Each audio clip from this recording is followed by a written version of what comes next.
study is about an eye condition called aniridia. It's a rare condition affecting approximately 1 in 70,000 patients.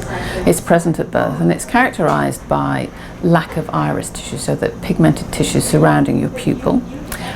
Patients also have cataract at birth. They can develop glaucoma and opacities of the cornea, and the retina is also underdeveloped.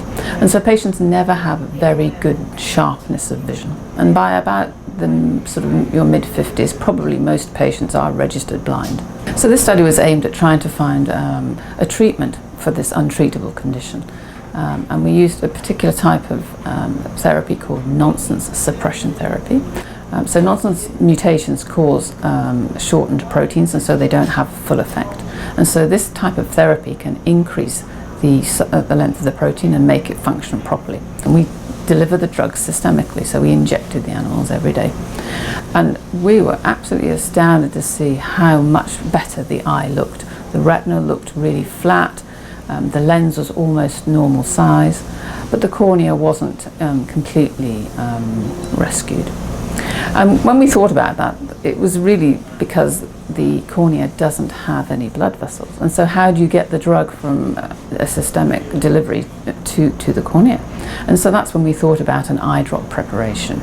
But we noticed that the eye drop was irritating to the eye. And so we contacted Kishore Vasan, who's in the Faculty of Pharmaceutical Sciences at UBC. And he came up with a formulation that allowed the drug to maintain contact with the eye for longer, and also ground the drug up into a fine particle so it was less irritating.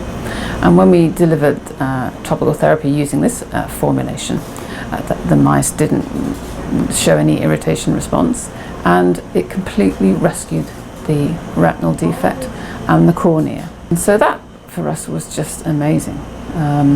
But of course one of the major questions was, could the animals actually see? And so we did a variety of techniques to look at that, and we found that the retina was able to respond to flashes of light. And when we did some behavioral studies, the mice that were treated with the START therapy also reacted as a normal mouse would. So we had not only reversed the tissue defect, we'd also made sure that the mouse could see. One of the things that we need to test is, would this therapy work for other eye conditions? And so, for example, there's Leber's congenital amaurosis, Usher's syndrome. These are types of diseases that affect the eye that also have many stop codon mutations. And so we are proceeding to do those studies. I think that one of the main issues in those types of diseases is that the mechanism underlying those diseases are recessive. So in these diseases, no protein is made at all, whereas in the aniridia PAX6 model, 50% of protein is made. So in the aniridia model, we're just making some extra protein, whereas in the recessive models of these other diseases, no protein is made at all. So the question is, can we make enough protein to have some effect? So we have to test it on other models of eye disease that are of a different genetic mechanism.